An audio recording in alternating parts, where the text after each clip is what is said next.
Bihar news में स्वागत है आपका दोस्तों। मैं हूं फिरदौस गनी और आप देख रहे हैं केडीवी लाइव। दोस्तों आज हो चुका है 21 मार्च 2025। तो आज की पूरे बिहार की टॉप न्यूज लेकर आए हैं आपके लिए। वीडियो शुरू करने से पहले आपसे एक रिक्वेस्ट है कि अगर आप पहली बार इस चैनल पर आए हैं तो चैनल को सब्सक्राइब करिए, बेल आइकन को प्रेस कर दीजिए और साथ ही वीडियो को लाइक कर दीजिए, अपने दोस्तों के साथ शेयर भी कीजिए। तो चलिए चलते हैं आज की खबरों की ओर। दोस्तों आज बिहार न्यूज की शुरुआत सबसे पहले करेंगे कि बिहार के सभी जिले के लोग 22 और 23 मार्च को सतर्क रहें। जी हां, आपको बता दूं कि 22-23 मार्च समूचे बिहार में मौसम का मिजाज पूरी तरीके से बदला हुआ दिखाई देगा। पटना मौसम विज्ञान केंद्र ने अपने ताज़ा पूर्वानुमान में बताया है कि 22 से 23 मार्च तक बिहार के सभी जिलों में बारिश का दौर जारी रह सकता है। इस दौरान ठनका गिरने, तेज हवा चलने की भी प्रबल संभावना है। जब पटना मौसम विज्ञान केंद्र ने अपने पूर्वानुमान में बताया है कि बिहार के अरवल, अररिया, औरंगाबाद, बांका, बेगूसराय, भागलपुर, भोजपुर, बक्सर, कैमूर, कटिहार, गया, जहानाबाद, गोपालगंज, जमुई, किशनगंज, लखीसराय, बेगूसराय, मधेपुरा, मधुबनी, मुंगेर, मुजफ्फरपुर, नालंदा, नवादा, पूर्णिया, पटना, रोहतास, सहरसा, समस्तीपुर, सारण, शेखपुरा, शिवहर, सीतामढ़ी, सुपौल, वैशाली, पूर्वी चंपारण और पश्चिमी चंपारण जिले में 22 और 23 मार्च को मेघ गर्जन, तेज हवा चलने के साथ साथ बारिश हो सकती है। इसे लेकर के येलो अलर्ट जारी कर दिया है। मौसम विभाग ने अपने पूर्वानुमान में बिहार के बक्सर, कैमूर, अरवल, औरंगाबाद, रोहतास, गया, नवादा, जमुई और बांका में 22-23 मार्च के दौरान बारिश, मेघ गर्जन, वज्रपात के साथ साथ ओलावृष्टि की भी संभावना जताई है। इस दौरान 30 से 40 किलोमीटर प्रति घंटे की रफ्तार से तेज हवा चलने की उम्मीद है। मौसम विभाग ने ऐसे मौसम में किसान को एहतियात बरतने की सलाह दी है। दोस्तों बिहार के युवाओं की बल्ले बल्ले है, क्योंकि अब हर महीने बिहार के युवाओं को 5,000 रुपए दिए जाएंगे। बिहार के युवाओं के बैंक अकाउंट में हर महीने 5,000 रुपए खट से आ जाएंगे। दरअसल बात यह है कि बिहार में युवाओं को आत्मनिर्भर बनाने और फिर उन्हें व्यवहारिक अनुभव प्रदान करने के उद्देश्य से सरकार ने प्रधानमंत्री इंटर्नशिप योजना शुरू की है। इस योजना के तहत युवाओं को देश के प्रतिष्ठित कंपनियों में प्रशिक्षण का अवसर मिलेगा, जिससे वे अपने कौशल को विकसित कर सकेंगे। इसके साथ ही सरकार द्वारा 12 महीने तक 5,000 की मासिक वित्तीय सहायता दी जाएगी, ताकि आर्थिक रूप से कमजोर युवा भी इस योजना का लाभ उठा सकते हैं। जब प्रधानमंत्री इंटर्नशिप योजना केंद्र सरकार द्वारा शुरू की गई एक पहल है, जिसके तहत युवाओं को उद्योगों, व्यवसायों और फिर संगठनों में वास्तविक कार्य अनुभव प्रदान किया जाएगा। ये इंटर्नशिप 1 वर्ष तक चलेगी, जिसमें प्रतिभागियों को न केवल कौशल प्रशिक्षण मिलेगा, बल्कि हर महीने 5,000 रुपए की आर्थिक सहायता भी दी जाएगी। दोस्तों बिहार सरकार ने 10वीं पास युवाओं के लिए एक शानदार मौका प्रदान किया है, जहां एकीकृत बाल विकास सेवा गोपालगंज ने लेडी सुपरवाइजर के पदों के लिए भर्ती की घोषणा की है। इस भर्ती के माध्यम से कुल 22 महिला पर्यवेक्षकों की नियुक्ति की जाएगी। यदि आप 10वीं पास हैं और सरकारी नौकरी की तलाश में हैं तो फिर यह अवसर आपके लिए बिल्कुल सही है। आपको बता दूं कि आवेदन की प्रारंभिक तिथि 12 मार्च 2025 है, जो कि आवेदन शुरू हो चुका है, और फिर आवेदन की लास्ट तारीख 12 अप्रैल 2025 है। शाम 5 बजे तक आप अप्लाई कर सकते हैं।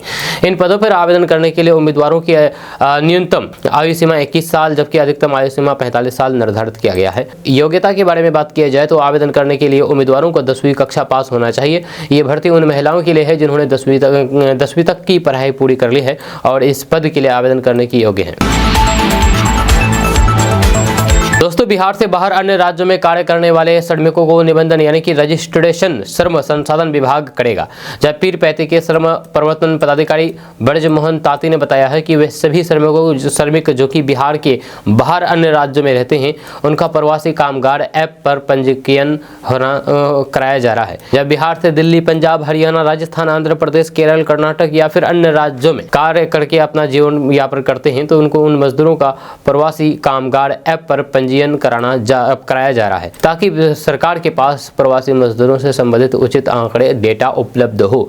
इन आंकड़ों की मदद से श्रम विभाग ऐसे श्रमिकों को उचित लाभ, सुरक्षा और फिर न्याय प्रदान कर सकेगी। निबंधन यानी कि रजिस्ट्रेशन प्रक्रिया पूरी तरीके से निःशुल्क फ्री है। दोस्तों बिहार में इन दिनों बजट सत्र चल रहा है। इस दौरान सदन में मोबाइल के इस्तेमाल पर मुख्यमंत्री नीतीश कुमार भड़क गए। दरअसल राजद विधायक सुदय यादव मोबाइल देख करके सदन में सवाल पूछ रहे थे। इस पर सीएम नीतीश कुमार भड़क गए। सदन में मोबाइल के इस्तेमाल पर सीएम नीतीश कुमार के भड़कने के बाद अब राजद नेता तेजस्वी यादव का बयान सामने आया है। सदन में मोबाइल के इस्तेमाल पर नीतीश कुमार ने कहा है कि 10 साल में धरती नष्ट हो जाएगी। जी हाँ, नीतीश कुमार ने कहा है कि 10 साल में धरती नष्ट हो जाएगी, उससे पहले ही नष्ट हो जाए। उसके बाद क्या था, राजद नेता तेजस्वी यादव ने सदन में मोबाइल मोबाइल देकर के नीतीश कुमार के भड़कने का video social media x handle पर पोस्ट किया या शेयर किया। वीडियो शेयर करते हुए उन्होंने लिखा कि ये दुर्भाग्यपूर्ण है कि बिहार को ऐसा रूढ़िवादी मुख्यमंत्री मिला है जो टेक्नोलॉजी के साथ साथ युवा, छात्र और फिर महिला विरोधी भी है। दरअसल बात यह है कि बिहार के मुख्यमंत्री नीतीश कुमार ने सदन में कहा कि विधायकों को सदन में मोबाइल का इस्तेमाल नहीं करना चाहिए। सीएम नीतीश कुमार ने विधानसभा अध्यक्ष से कहा कि मोबाइल पर प्रतिबंध है, जब रोक है, लोगों को याद दिला दीजिए, जो भी मोबाइल लेकर के आएगा उसे बाहर फेंक दिया जाएगा। आरजेडी विधायक के बारे में उन्होंने कहा है कि ये कोई बड़ी बात नहीं है कि वे मोबाइल देख करके बात कर रहे हैं। अध्यक्ष जी, आप उन्हें बता दीजिए कोई मोबाइल लेकर के नहीं आया है, आए ये मोबाइल 5-10 साल पहले इतना बढ़ गया, ये मोबाइल 5-10 साल पहले ही इतना बढ़ गया है। अब ऐसा लग रहा है कि धरती 10 साल नहीं बल्कि 10 साल से पहले ही खत्म हो जाएगी। उन्होंने आगे कहा है कि पहले हम भी 2019 तक मोबाइल खूब देखते थे, अब बंद कर दिए हैं। मोबाइल पर प्रतिबंध है, या कोई भी मोबाइल लेकर के आएगा तो फिर उसे बाहर फेंक दिया जाएगा। अपनी बात कहिए, मोबाइल लेकर के क्यों खड़े हैं। जिसके बाद क्या था, आरजेडी नेता तेजस्वी यादव ने सोशल मीडिया एक्स हैंडल पर पोस्ट करके कहा कि नीतीश कुमार कहते हैं कि मोबाइल की वजह से 10 साल में दुनिया खत्म हो जाएगी। पर्यावरण की दृष्टि से सदन को पेपरलेस बनाने की दिशा में ऑनलाइन प्रश्नों के उत्तर देने की व्यवस्था की गई है। अगर किसी माननीय सदस्यों को पूरक प्रश्न पूछना है तो फिर उसे अपने मोबाइल या फिर टैब पर देख करके पूछना होगा। लेकिन बिहार के कंप्यूटर अनपढ़ मुख्यमंत्री को उससे भी दिक्कत है। तेजस्वी यादव ने आगे कहा कि ये दुर्भाग्यपूर्ण है कि बिहार को ऐसा रूढ़िवादी और फिर पुराना मुख्यमंत्री मिला है जो कि तकनीक के साथ साथ युवा, छात्र और फिर महिला विरोधी भी है। निंदनीय है। दोस्तों, मुख्यमंत्री नीतीश कुमार ने कल पाटलिपुत्र खेल परिसर में कटकरा वर्ल्ड कप 2025 का शुभारंभ किया है। मुख्यमंत्री नीतीश कुमार ने खिलाड़ी एवं आयोजकों के साथ साथ सेफ कटकरा वर्ल्ड कप के सामने तस्वीर भी खिंचवाई है। इस दौरान कार्यक्रम के वक्त जब राष्ट्रगान शुरू हुआ तो सीएम नीतीश कुमार अपने प्रधान सचिव दीपक कुमार की ओर देख करके हंसने लगे। जब प्रधान सचिव दीपक कुमार के कंधे पर हाथ मारते हुए उन्हें कुछ इशारा करने की कोशिश करने लगे। ये करते हुए नीतीश कुमार राष्ट्रगान भी गाते रहे। दीपक कुमार सीएम नीतीश कुमार को इशारों में संभालते हुए दिखे। हालांकि सीएम नीतीश कुमार दोबारा उनके कंधे पर हाथ रखने लगे। मुख्यमंत्री नीतीश कुमार राष्ट्रगान के दौरान ताली भी बजाने लगे। इतना ही नहीं बल्कि जब उन्हें प्रतीक चिन्ह दिया गया तो फिर वे उसे लेकर के दौड़ते हुए गए और एक मीडिया कर्मी को बड़े मंच से दे दिया। मुख्यमंत्री नीतीश कुमार के इस वीडियो को नेता प्रतिपक्ष तेजस्वी यादव ने एक्स पर शेयर करते हुए तंज कसा है। तेजस्वी यादव ने लिखा है कि कम से कम कृपया राष्ट्रगान का तो अपमान मत करिए। माननीय मुख्यमंत्री नीतीश कुमार जी, युवा, छात्र, महिला और बुजुर्गों का तो आप प्रतिदिन अपमानित करते ही हैं।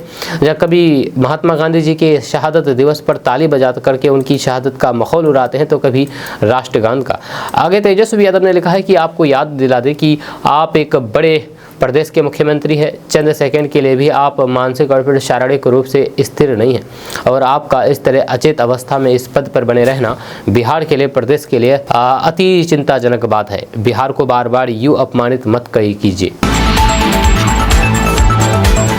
दोस्तों, बिहार की नीतीश सरकार में मंत्री विजय चौधरी के एक बयान से बिहार के चुनिंदा शिक्षक और फिर शिक्षकेतर कर्मी का गुस्सा फूट गया है।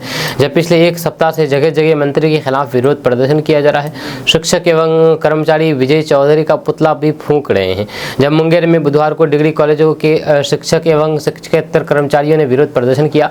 इससे पहले लखीसराय, मुजफ्फरपुर, जहानाबाद, बक्सर, मधुबनी, सहरसा और फिर भागलपुर समेत अन्य जिलों में भी विजय चौधरी के खिलाफ प्रदर्शन हो चुके हैं। जब मुंगेर यूनिवर्सिटी के गेट पर बुधवार को हुए प्रदर्शन के दौरान वित्त रहित कॉलेजों के तमाम शिक्षक और फिर शिक्षकेतर कर्मचारी मौजूद रहे। इस कार्यक्रम की अध्यक्षता कर रहे सत्येंद्र कुमार सिंह ने कहा कि बिहार सरकार के मंत्री विजय चौधरी ने संबद्ध कॉलेजों में कार्यरत टीचर एवं कर्मियों को लेकर के पिछले दिनों अशोभनीय बयान दिया था। इसके विरोध में मंत्री का पुतला फूंका गया है। दोस्तों, बिहार पुलिस में चोरी या फिर खोए हुए मोबाइल को ढूंढ करके ऑपरेशन मुस्कान के तहत लोगों को उनके मोबाइल लौटा रही है। इसको लेकर के बिहार पुलिस ने हर जिले में टेक्निकल टीम का गठन किया है, जहां पर 24 घंटे पुलिसकर्मी की तैनाती रहती है। जी हां, पुलिस के जवान उच्च अधिकारियों को जांच की सारी सूचना उपलब्ध करवाते हैं, मगर यही पुलिसकर्मी चंद पैसे के लालच में पुलिस विभाग की सारी सूचना बाहर के लोगों को मुहैया करा दे रही है। दरअसल बात है कि पूर्णिया जिला पुलिस बल के DIU शाखा में कार्यरत एक सिपाही के द्वारा कटिहार के एक दलाल के माध्यम से पुलिस विभाग का SDR, CDR और फिर मोबाइल का लाइव लोकेशन कई वर्षों से बेच रहा था। इसके लिए वे लोगों से मोटी रकम भी लेता था। इस मामले में पुलिस ने IU शाखा पूर्णिया में कार्यरत सिपाही के सहयोग को चोरी के 7 मोबाइल के साथ गिरफ्तार किया है। वहीं पर जेल भेजे जाने से पहले पुलिस के सहयोगी ने जो राज खोले हैं वह हैरान कर देने वाले हैं। जब कटिहार के मुफस्सिल थाना पुलिस को गुप्त सूचना मिली कि कुछ लोग चोरी के मोबाइल की खरीद बिक्री का धंधा करते हैं, जिसके बाद पुलिस ने टीम का गठन करके कटिहार चंद्रमा चौक पर एक घर में छापेमारी की, जिसमें सुशील कुमार मंडल के पुत्र राजा कुमार और राजेश कुमार को गिरफ्तार किया। राजेश को देखते हुए पुलिस चौंक गई, क्योंकि राजेश पुलिस के लिए जाना पहचाना चेहरा था। जब पुलिस ने राजेश के घर से 7 चोरी किए गए मोबाइल बरामद किए हैं। राजेश कुमार कटिहार में पूर्व में पदस्थापित सौरभ कुमार के लिए काम करता था। चोरी या फिर खोए हुए मोबाइलों लोगों का आवेदन थाना के पास राजेश लिखने में सहयोग करने के बहाने ले लेता था। इसके अलावा कटिहार के विभिन्न थाने से भी खोए हुए मोबाइल की दर्ज रिपोर्ट के डेटा को इकट्ठा करके सिपाही सौरभ कुमार को दे देता था। वहीं पर टेक्निकल टीम में पदस्थापित सिपाही सौरभ कुमार मोबाइलों की खोजबीन शुरू करता था। वहीं पर चोरी की मोबाइल का पता लगते ही सिपाही सौरभ कुमार पूरा डेटा जो कि अपने विभाग को देना था उसे अपने सहयोगी राजेश को उपलब्ध करा देता था। दोस्तों, पटना में आरजेडी के समर्थकों द्वारा पोस्टर लगा करके लालू प्रसाद यादव को टाइगर बताने को लेकर के खूब सियासत हो रही है। जब बीजेपी ने जहां पर सीएम नीतीश कुमार को असली टाइगर बताया है, तो वहीं पर जेडीयू ने लालू को जंगल राज का टाइगर करार दिया है, जबकि नीतीश कुमार को कानून का राज वाला टाइगर बताया है। दरअसल बात यह है कि जेडीयू के मुख्य प्रवक्ता नीरज कुमार ने कहा कि जंगल राज के टाइगर जिंदा तो है ही, उससे कौन इनकार कर सकता है।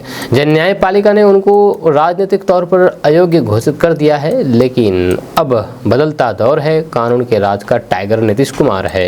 नीरज कुमार ने कहा है कि लालू प्रसाद जंगल राज के टाइगर बने रहे और कानून के राज के टाइगर नीतीश कुमार है। वहीं पर सदन में आरजेडी के द्वारा शराबबंदी को खत्म करने की मांग पर उन्होंने कहा कि राजद को अपना संविधान फाड़ करके मरीन ड्राइव के पास फेंक देना चाहिए, क्योंकि उसमें लिखा गया है कि नशाखोरी गलत है।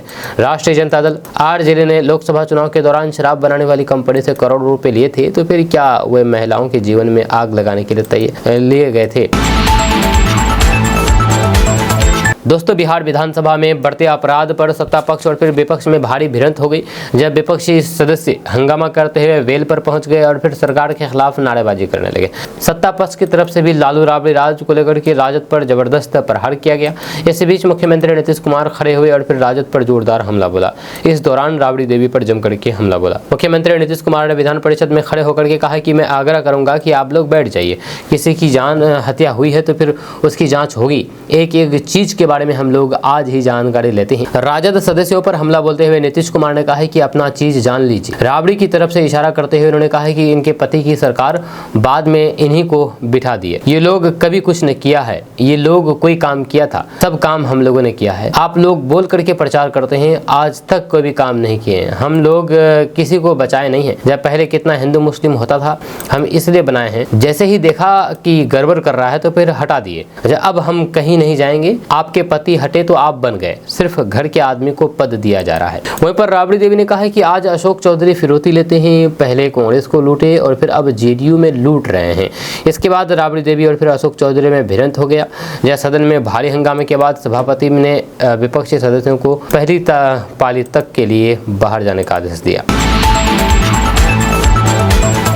दोस्तों, बिहार विधानसभा चुनाव में करीब 6 महीने का ही वक्त बचा है। प्रधानमंत्री नरेंद्र मोदी खुद बिहार के कई दौरे कर चुके हैं और फिर अन्य राज्य की यूनिट भी सक्रिय हैं, लेकिन भाजपा इस चुनाव में कोई भी कसर नहीं छोड़ना चाहती है। इसलिए ऐसे 2 करोड़ प्रवासी बिहारियों पर भी भाजपा की नज़र है, जो दिल्ली, गुजरात, महाराष्ट्र, यूपी जैसे राज्यों में बसे हुए हैं। पार्टी को लगता है कि इन लोगों को यदि लुभा लिया गया तो फिर नतीजा पलट सकता है।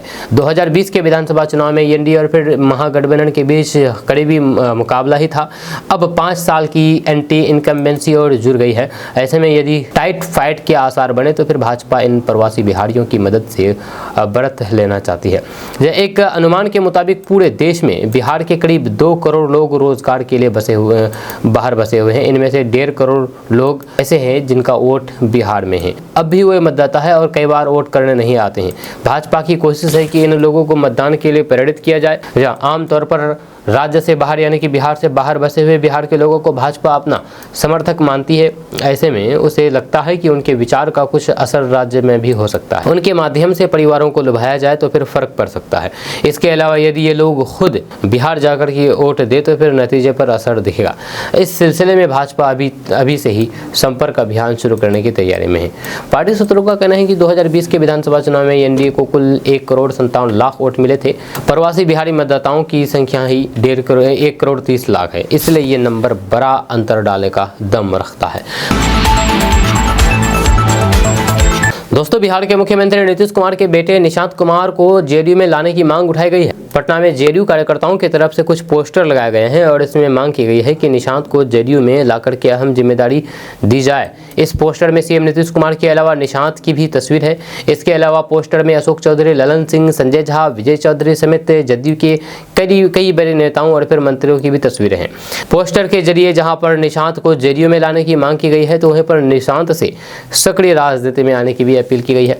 मुख्यमंत्री नीतीश कुमार के बेटे निशांत कुमार को लेकर के इन पोस्टरों की काफी चर्चा हो रही है। इस पोस्टर के जरिए 2 मांगे रखी गई है। पोस्टर के जरिए पहली मांग ये रखी गई है कि जेडीयू के आम कार्यकर्तागण अपने पार्टी के शीर्ष स्तर नेताओं से मांग करती है कि नीतीश बाबू के सपनों का बिहार उन्नत एवं विकसित बिहार करने के लिए निशांत जी को पार्टी में शामिल कराकर के उनकी जिम्मेदारी सुनिश्चित की जाए। दूसरी मांग जेडीयू के कार्यकर्ताओं की तरफ से ये रखी गई है कि नीतीश कुमार के बेटे निशांत कुमार के राजनीति में ला करके उनको पार्टी में देकर के नीतीश बाबू के हाथों को मजबूत करें।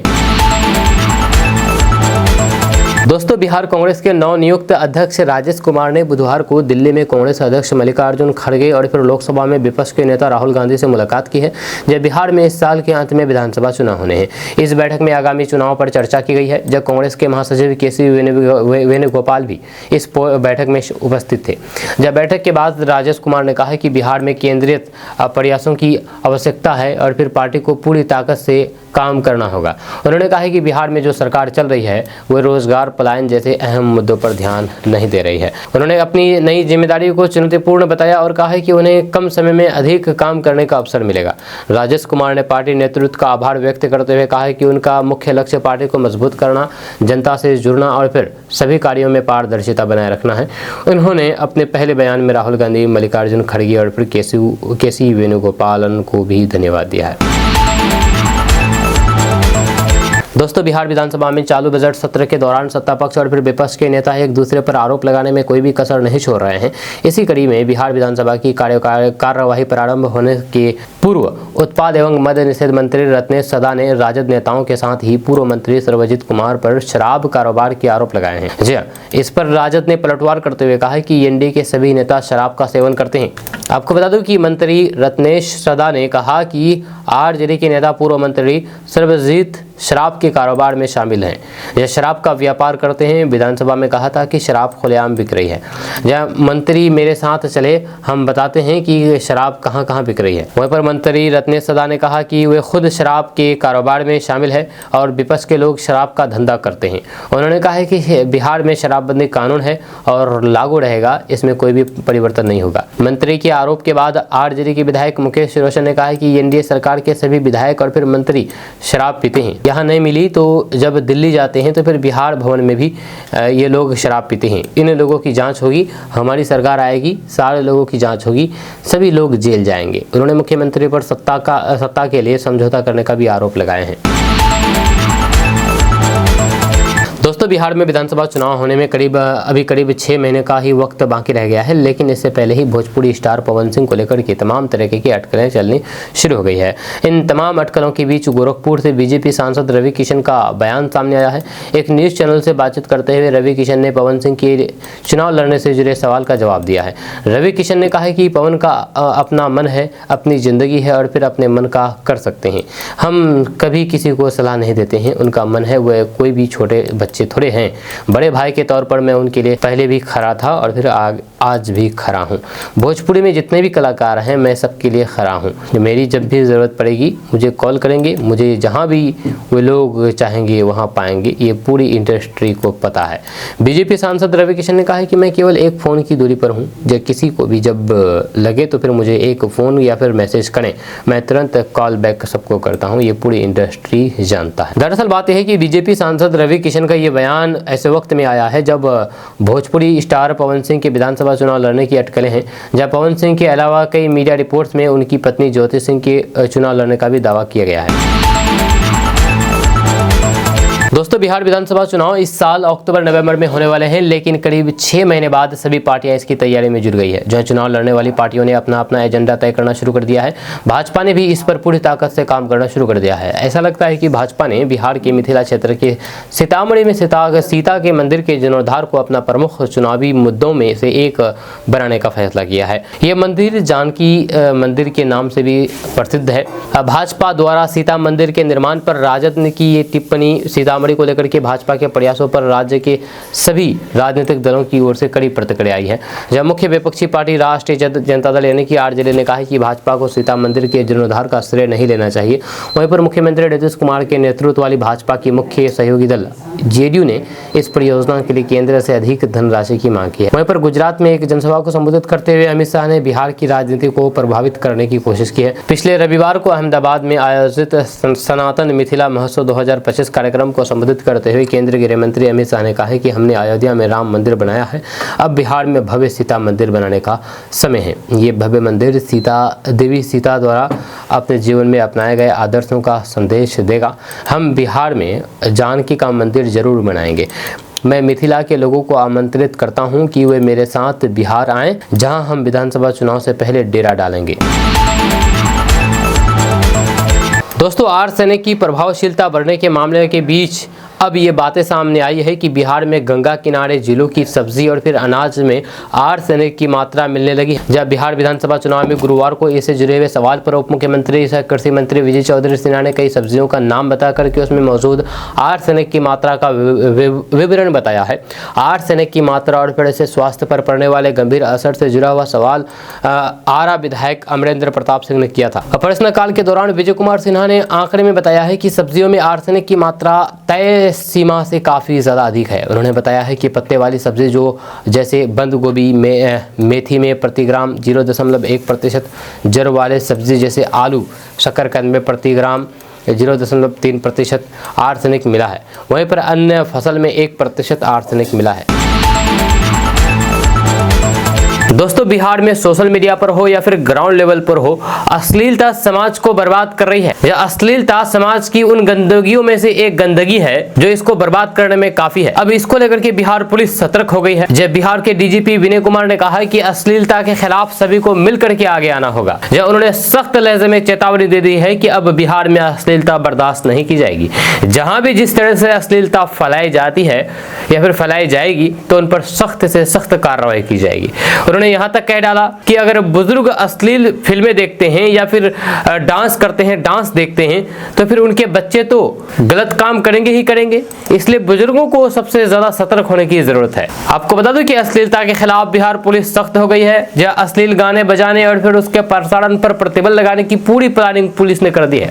महिला सशक्तिकरण की दिशा में बिहार पुलिस मुख्यालय में उड़ान कार्यक्रम का आयोजन किया गया। इसमें डीजीपी विनय कुमार, बॉलीवुड एक्ट्रेस नीतू चंद्रा और समेत पुलिस विभाग के तमाम पदाधिकारी मौजूद रहे। जब डीजीपी विनय कुमार ने कहा है कि समाज में फैली अश्लीलता के खिलाफ सबको मिलकर के आगे आना होगा। तिलक जैसे कार्यक्रम में वल्गर गाने पर नाच हो रहा है, ऐसा इसलिए होता है कि उस क्षेत्र के लोग सुनना चाहते हैं। जब महिलाएं अगर घर से बाहर निकल करके ऐसे गाने बजाने पर रोक लगाने की बात करें तो फिर सब बंद हो जाएगा। जब कहीं स्टेज पर डांस हो रहा है और कोई महिला के गाल पर नोट सटा रहा है, ऐसी घटनाएं किसी भी रूप से छबे नहीं है। जब महिलाओं को खुद ही आवाज उठानी चाहिए। अब घर के बूढ़े जब नाच गाना देखेंगे तो फिर उसके बच्चे गलत काम करेंगे ही, लड़कियों के साथ घिनौना काम करेंगे ही। जब सबसे जरूरी है सबकी सोच को सही करना। जब हाल के दिनों में कई महिलाओं के ऐसे कॉल आए हैं कि मुझे डांस या फिर किसी कार्यक्रम के लिए बुलाया गया है लेकिन वहां पर असहज हूँ, इस वजह से मुझे यहाँ से निकाला जाए। जब पुलिस महानिदेशक यानी कि डीजीपी ने कहा कि आज के समय में पेरेंटिंग एक महत्वपूर्ण कारक बन गया है। जब बच्चों के हाथ में मोबाइल आ गया है लेकिन ये गार्जियन का काम है कि इन पर नजर रखें। जब सरकार की तरफ से 35% आरक्षण दिया जा रहा है, जब 27,000 महिला पुलिसकर्मी काम कर रही है, जल्द ही इसमें और जुड़ जाएगी। इसके बाद महिला भागीदारी में हमारे आसपास भी कोई भी राज्य नहीं दिखेगा। वहीं पर बॉलीवुड अभिनेत्री नीतू चंद्रा ने कहा कि भोजपुरी गानों की अश्लीलता के कारण बिहार बदनाम हो रहा है। उन्होंने आम लोगों से भी अपील की है कि अब से ऐसे गाने ना देखेंगे और ना ही देखने देंगे और ना सुनेंगे और ना ही सुनने देंगे।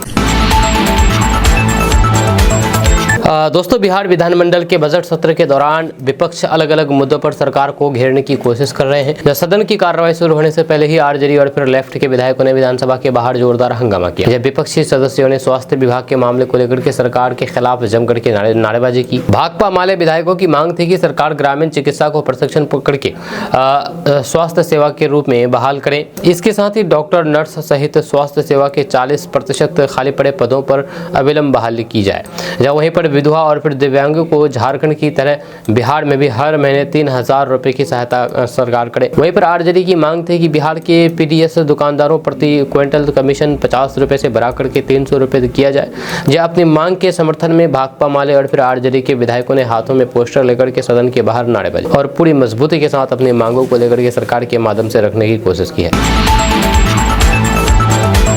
दोस्तों, बिहार विधानसभा के बजट सत्र के दौरान विपक्ष ने बिहार में कानून व्यवस्था की स्थिति को लेकर के जोरदार हंगामा किया है। इस बीच पूर्व मुख्यमंत्री राबड़ी देवी ने सरकार पर कड़ा राजनीतिक हमला बोलते हुए कहा है कि 2 दिनों में 22 लोगों की जान ली गई है। जी हाँ, 22 लोगों की अपराधियों ने जान ली है। नालंदा में बुजुर्ग महिला के साथ गलत काम करने के बाद उसकी जान ले ली गई। उन्होंने सरकार पर निशाना साधते हुए कहा है कि ये मंगल राज है, जंगल राज में ऐसा नहीं होता था। वहीं पर इंस्पेक्टर की भी जान ले ली गई, पहले ऐसा नहीं होता था। जब पत्रकारों से बातचीत में उन्होंने कहा कि सरकार अपराध के मुद्दे पर पूरी तरीके से विफल रही है। जब विधान परिषद में विपक्ष के नेता राबड़ी देवी ने कहा कि होली के दौरान राज्य भर में यानी कि पूरे बिहार में 22 लोगों की जान ली गई है। उन्होंने कहा कि 2 दिनों में 22 लोगों की जान ली है अपराधियों ने, तो फिर कल्पना कीजिए कि बिहार में हर महीने कितने लोग मारे जा रहे हैं। मुख्यमंत्री राबड़ी देवी ने कहा कि सरकार में बैठे लोग कहते हैं कि बिहार में सुशासन की सरकार है, तो फिर उन्हें बताना चाहिए कि सुशासन कहां है। जवान बेटियों के साथ गलत काम हो रहा है और फिर उसकी जान ली जा रही है। जब बिहार में सब इंस्पेक्टर और फिर कांस्टेबल की जान ली जा रही है, तो फिर आम लोगों की क्या हालात होती होगी, ये सभी जानते हैं। सरकार ने जिन पर सुरक्षा की जिम्मेदारी सौंपी है वही मारे जा रहे हैं, या तो फिर आम लोगों को तो फिर भगवान ही बचा सकता है। वह कहते हैं कि बिहार में सुशासन की सरकार है, फिर ऐसी घटनाएं क्यों हो रही है। दोस्तों, कांग्रेस के पूर्व प्रदेश अध्यक्ष अखिलेश प्रसाद सिंह ने दिल्ली में कांग्रेस नेता राहुल गांधी से मुलाकात की है। जब राहुल गांधी से मुलाकात के बाद अखिलेश सिंह मीडिया कर्मियों से रूबरू हुए। इस दौरान जब पत्रकारों ने अखिलेश सिंह से पूछा है कि क्या आप पार्टी छोड़ देंगे, तो इस सवाल को सुनते ही अखिलेश सिंह भड़क गए। उन्होंने कहा कि आप पागल हैं क्या, इस तरीके का सवाल कर रहे हैं। राहुल गांधी से मुलाकात के बाद जब अखिलेश सिंह वापस आए तो फिर उन्होंने कहा कि राहुल गांधी हमारे नेता है, तो फिर उनसे मुलाकात करते रहते हैं। जब उन्होंने बताया है कि राहुल गांधी से मिलकर के उन्होंने उनको धन्यवाद दिया है। वहीं पर जब अखिलेश सिंह से पूछा गया है कि क्या आपको प्रदेश अध्यक्ष के पद से हटा दिया गया, तो फिर आप नाराज हैं। इस पर अखिलेश सिंह ने कहा कि नहीं, तो मैं बहुत खुश हूं। उन्होंने कहा कि मैं पार्टी के लिए जो भी कर सकता था और राहुल गांधी ने इसकी सराहना भी की है, इससे ज़्यादा खुशी की बात मेरे लिए क्या हो सकती है। वहीं पर जब अखिलेश सिंह से पूछा गया है कि क्या आप पार्टी में बने रहेंगे, तो फिर वह भड़क गए। उन्होंने कहा कि अरे आप पागल हैं क्या, इस तरीके के सवाल का क्या मतलब है। उन्होंने आगे कहा है कि पार्टी को मजबूत करने के लिए काम करेंगे। दोस्तों, बिहार में पुलों पर अब भारी गाड़ियां खड़े नहीं हो सकेंगे। जी हां, बिहार के पुलों पर। दरअसल बुधवार को पथ निर्माण मंत्री नितिन नवीन ने निर्माण कार्यों की प्रगति की समीक्षा की। इस दौरान बैठक में विभागीय एसीएस मिहिर कुमार सिंह और बाकी कई सारे अधिकारी मौजूद रहे। जहां बैठक में मंत्री ने सख्त निर्देश देते हुए कहा कि कोइलवर पुल, छपरा पुल समेत सभी पुलों पर भारी गाड़ियों के ठहराव पर प्रतिबंधित रहेगा। इसके लिए डीएम और फिर परिवहन विभाग को भी निर्देश दिया गया है। मंत्री ने कहा कि पुलों पर भारी गाड़ियों के ठहराव से उसकी गुणवत्ता पर असर पड़ता है, इसलिए यह फैसला लिया गया है। दोस्तों, बिहार में अपराध की बढ़ती घटनाओं ने कानून व्यवस्था पर गंभीर सवाल खड़े कर दिए हैं। जब पिछले 4 दिनों में बिहार में हिंसा और फिर अपराध की कई घटनाएं हुई हैं, जिनमें ड्यूटी पर तैनात 2 सहायक उप निरीक्षकों की जान ली गई है। होली के दौरान भी बिहार के कई हिस्सों में पुलिसकर्मियों पर हमले हुए। आरजेडी ने इन घटनाओं को लेकर के मुख्यमंत्री नीतीश कुमार और उनकी सरकार पर जमकर के निशाना साधा है। आरजेडी प्रवक्ता मृत्युंजय तिवारी ने बिहार की एनडीए सरकार पर अपराधियों को माफी देने का आरोप लगाया है। उन्होंने कहा कि एनडीए सरकार के शासन में बिहार अपराधियों का अड्डा बन गया है। ये तथाकथित डबल इंजन सरकार पुलिस और फिर जनता की सुरक्षा सुनिश्चित करने में पूरी तरीके से विफल रही है। अब तो स्थिति ये हो गई है कि आम लोगों की सुरक्षा तो दूर, पुलिसकर्मी भी सुरक्षित नहीं है, जब बिहार में पूरी तरीके से गुंडा राज और आपराधिक राज चल रहा है। दोस्तों, भारतीय मूल के वैज्ञानिक सुनीता विलियम्स धरती पर सकुशल वापस लौट आई है। बिहार के समस्तीपुर के कुंदन कुमार राय ने एक अद्भुत मिथिला पेंटिंग बनाई है जो कि उनकी असाधारण कला क्षमता का परिचय देती है। इस पेंटिंग में सुनीता विलियम्स और फिर उसके साथी को समुद्र की ओर मछली के अंदर दर्शाया गया है। ये न केवल एक कला नहीं बल्कि अंतरिक्ष यात्रा और फिर उसकी प्रेरणादायक कहानी को भी जीवंत करती है। आपको बता दूं कि कलाकार कुंदन ने सुनीता विलियम्स की पृथ्वी पर वापसी को लेकर के मिथिला पेंटिंग में एक अनोखा चित्रण किया है। जैसे सुनीता विलियम्स जो कि 9 महीने अंतरिक्ष में बिता करके अब पृथ्वी पर वापस आई है, जहाँ उनके उन अद्वितीय सफर को लेकर के समस्तीपुर के इस कलाकार ने कल्पना से एक स्पाइस जेट बनाया है जो कि मछली के आकार का है और फिर उसमें 4 लोग अंतरिक्ष से पृथ्वी पर वापस आ रहे हैं। जैसे कि आप अपने मोबाइल स्क्रीन पर तस्वीर देख रहे हैं। इस चित्रण से इस तस्वीर ने सोशल मीडिया पर सुर्खियां बटोर ली है और फिर लोग इसे खूब सराह रहे हैं। उन्होंने इससे पहले टोक्यो ओलंपिक और फिर भारतीय एथलीट्स के लिए बनाए गए पेंटिंग से लोगों का दिल जीत लिया था। जब कुंदन रंग बिरंगी दुनिया को केवल काले और फिर सफेद रंगों में देख पाते हैं। कुंदन को कलर ब्लाइंडनेस है, जहाँ रंगों के शेड्स पहचानने में वे कठिनाइयां महसूस करते हैं। हालांकि उनके रंग बिरंगे संसार की कमी उनके कला में कभी बाधा नहीं बनी है। काले और फिर सफेद रंगों के बावजूद भी उनकी पेंटिंग में एक विशेष जीवंत और फिर संवेदनशीलता देखने को मिलती है। सुनीता विलियम्स के सम्मान में बनाई गई मिथिला पेंटिंग को विशेष तौर पर सराहा गया है। जो सोशल मीडिया पर उनकी बनाई गई पेंटिंग खूब वायरल हो रही है।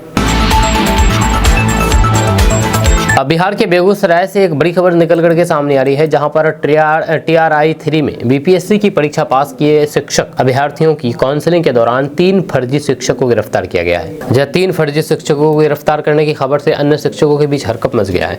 इस घटना के संबंध में जिला शिक्षा पदाधिकारी राजदेव नाम ने बताया है कि ये तीनों उत्तर प्रदेश के रहने वाले हैं।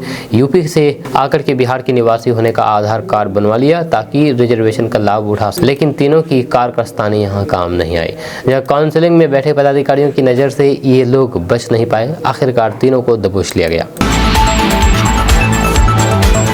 दोस्तों, बिहार में पटना पूर्णिया 4 लेन एक्सप्रेस वे बिहार के हजारों किसानों के लिए अच्छी खबर है। दरअसल बिहार के पहले ग्रीनफील्ड एक्सप्रेस वे के लिए भूमि अधिग्रहण के लिए अधिसूचना जारी कर दी गई है। इस परियोजना के तहत 6 जिलों के 29 ब्लॉकों के 250 से अधिक गाँवों में की कुल 3341 हेक्टेयर भूमि का अधिग्रहण किया जाएगा। इसकी लागत लगभग 9,467 करोड़ 40 लाख रुपए की गई है। भूमि अधिग्रहण के लिए संबंधित किसानों के बीच इतनी बड़ी राशि का वितरण उनके जीवन में खुशहाली का मार्ग प्रशस्त करेगा। आपको बता दूं कि बिहार में दरभंगा, सहरसा, समस्तीपुर, मधेपुरा जिले बाढ़ से प्रभावित हैं। इन जिलों के 15 प्रखंडों को बाढ़ की विभीषिका से काफी हद तक राहत मिलेगी। अब इस एक्सप्रेस वे के निर्माण से इस ब्लॉक के गाँव में के हजारों लोगों को आसानी से आवागमन की सुविधा मिलेगी। दोस्तों, बिहार के मुख्यमंत्री नीतीश कुमार पर राष्ट्रगान का अपमान करने का आरोप लगने के बाद अब उनके बचाव में आवाज उठने लगी है। हिंदुस्तानी अवाम मोर्चा के संरक्षक और केंद्रीय मंत्री जीतन राम मांझी ने नीतीश कुमार के बचाव करते हुए लालू परिवार पर ही निशाना साध दिया। उन्होंने कहा कि राष्ट्रगान के अपमान की बात वे कर रहे हैं जिनके शासन में बिहार राज्य की गाली बना दिया गया था। जहाँ आपको बता दें कि कंकरबाग स्थित पाटलिपुत्र स्पोर्ट कॉम्प्लेक्स में कल से सेपक टाकरा विश्व कप का आगाज हुआ। सीएम नीतीश कुमार इसके उद्घाटन कार्यक्रम में पहुंचे थे। इसी दौरान राष्ट्रगान बजने लगा, जहां पर सभी का पूरा ध्यान राष्ट्रगान पर था और सभी अपनी जगह पर स्थिर खड़े थे। वहीं पर सीएम नीतीश कुमार अपनी जगह पर न सिर्फ मुस्कुरा रहे थे बल्कि दूसरी तरफ खड़े मीडिया कर्मियों की मुड़ गए और फिर हाथ जोड़ने लगे। इस दौरान उन्हें रोकने की भी कोशिश की गई, जिसका वीडियो सामने आने के बाद न सिर्फ तेजस्वी यादव बल्कि लालू प्रसाद और तेज प्रताप यादव ने नीतीश कुमार पर राष्ट्रगान के अपमान का आरोप लगाया था। दोस्तों, जनसुराज के संस्थापक प्रशांत किशोर के गोपालगंज जिले के मीरगंज में आगमन के दौरान स्वागत कार्यक्रम में भारी भीड़ उमड़ पड़ी। इस दौरान जनसुराज नेत्री कुमारी तारा सिंह और फिर रंजीत कुमार के गले से सोने की चैन चोरी हो गई। जी हाँ, प्रशांत किशोर के कार्यक्रम में उसके ही करीबी की गले से चैन चोरी हो गई, जबकि जनसुराज नेता और फिर रामबाग के व्यवसायी रविशंकर केसरी की पॉकेट से 9,000 रुपए नगद गायब हो गए। इस घटना की लिखित शिकायत मीरगंज थाने में दर्ज कराई गई। प्रशांत किशोर के आगमन आगमन को लेकर के मीरगंज शहर की मरछिया देवी चौक पर स्वागत कार्यक्रम आयोजन किया गया था। जैसे ही वे मौके पर पहुंचे तो फिर पार्टी कार्यकर्ताओं ने उनका गर्मजोशी से स्वागत किया। इस बीच भारी भीड़ के कारण अफरा तफरी मच गई, जिसका फायदा उठा करके चोरों ने वारदात को अंजाम दिया। दोस्तों, बिहार में अचानक बदलते मौसम के मिजाज ने बक्सर के एक 18 वर्षीय युवक की जान ले ली है, जब वह बूंदाबूंदी और फिर बादलों के गरज तरह के बीच गिरे ठनके की चपेट में आ गया, जिससे झुलस करके उसकी जान चली गई। ये घटना जिले के इटारी थाना क्षेत्र की मंगोलपुर गांव के बदहार में बुधवार को घटी है। मृतक दीपक चौहान मंगोलपुर निवासी शंभू नोनिया का पुत्र था। दरअसल बात है कि खेत से घास काटने के दौरान ही एकाएक मौसम खराब हो गया और गरज तरक के साथ ही हल्की बारिश शुरू हो गई। उसी क्रम में जोरदार आवाज के साथ आकाश से बिजली उसके शरीर पर गिर पड़ी और वह बुरी तरीके से झुलस गया। जहां वह ये देख करके ग्रामीण दौड़ते हुए खेत में पहुंचे, तब तक उसकी जान जा चुकी थी। दोस्तों, बिहार के मुख्यमंत्री नीतीश कुमार पर आरजेडी सुप्रीमो लालू प्रसाद यादव ने हमला बोला है। आपको बता दूं कि उन्होंने एक्स पर पोस्ट करके लिखा है कि राष्ट्रगान का अपमान नहीं सहेगा हिंदुस्तान। जब बिहार वासियों अब भी कुछ बचा है। मुख्यमंत्री पर निशाना साधते हुए लालू प्रसाद यादव ने नीतीश कुमार के उस वीडियो को भी एक्स पर पोस्ट किया है, जिसमें अपने प्रधान सचिव दीपक कुमार को हाथ मारते हुए राष्ट्रगान के बीच में कुछ इशारा करने की कोशिश कर रहे हैं। वहीं पर आरजेडी के प्रदेश प्रवक्ता शक्ति सिंह यादव ने एक्स पर लिखा है कि नीतीश कुमार की चेतना बिल्कुल भी समाप्त हो चुकी है। जिस देश में सिनेमा घरों में भी लोग खड़े होकर के राष्ट्रगान को सम्मान देते हैं, वहां एक मुख्यमंत्री राष्ट्रगान का अपमान कर रहे हैं। ये अपना अचेतना का प्रमाण है, जहां वह जिसे बिहार के नौजवान बर्दाश्त नहीं कर सकते। किसी को गाली देने से लेकर के राष्ट्रगान को अपमानित करने तक सफर मुख्यमंत्री नीतीश कुमार की असलियत को उजागर कर रहा है। आगे शक्ति सिंह यादव ने कहा कि नीतीश जी अब ऑफिशियल रूप से नागपुर हेडक्वार्टर में काला झंडा फहराना चाहिए। राजनीतिक विरोध अपनी जगह पर है। नीतीश जी के स्वास्थ्य को देख करके दुख होता है। जहाँ सदन में आपा खो देते हैं, राष्ट्रगान के दौरान भी स्थिर नहीं रह पाते हैं। अब वह सार्वजनिक उपस्थिति के हालात में नहीं है। उनकी दशकों की साख बर्बाद हो गई है। दोस्तों, खबर किशनगंज के बहादुरगंज से है। किशनगंज के बहादुरगंज थाना क्षेत्र के बनगामा लोहागरा में साइबर ठगों का एक गंभीर मामला सामने आया है, जहां पर एक मोबाइल कॉल के जरिए शमशाद आलम के बैंक खाते से 50,000 रुपए निकाल लिए गए। जब पीड़ित ने घटना की शिकायत साइबर थाना किशनगंज में दर्ज कराई है। अब सवाल है कि ये ठगी कैसे हुई। तो आपको बता दूं कि शमशाद आलम के अनुसार 17 मार्च को उसके मोबाइल नंबर पर एक अज्ञात कॉल आया, जिसे उन्होंने रिसीव किया, लेकिन कॉल तुरंत कट गया। जब उसके ठीक 1 घंटे बाद पहले 20,000 रुपये और फिर 30,000 रुपये उनके बैंक खाते से डेबिट हो गए, कट गए। जब पीड़ित ने बताया है कि ये राशि उन्होंने घर की मरम्मत के लिए कर्ज लेकर के बैंक में जमा की थी। अचानक पैसे कटने का मैसेज देकर के वह हैरान रह गए। जब उन्होंने बैंक से संपर्क किया तो उन्हें बताया गया कि यह साइबर ठगी का मामला है। इसके बाद शमशाद आलम ने तुरंत साइबर थाना किशनगंज में दर्ज कराई है और फिर इस मामले की जांच शुरू कर दी गई है। अब सवाल यह है कि आखिर साइबर ठगी क्यों होती है। तो आपको बता दूं कि साइबर ठगी आज के समय में एक गंभीर समस्या बन चुकी है।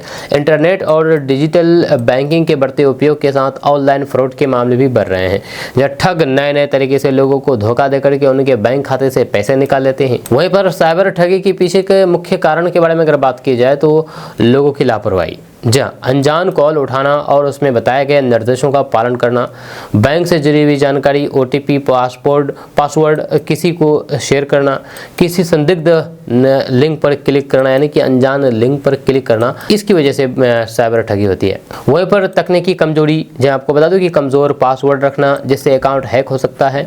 मोबाइल या फिर कंप्यूटर में एंटीवायरस ना होना, जिससे मैलवेयर यानी कि वायरस अटैक का खतरा बढ़ जाता है। अब सवाल है कि आखिर साइबर ठगी से कैसे बचे।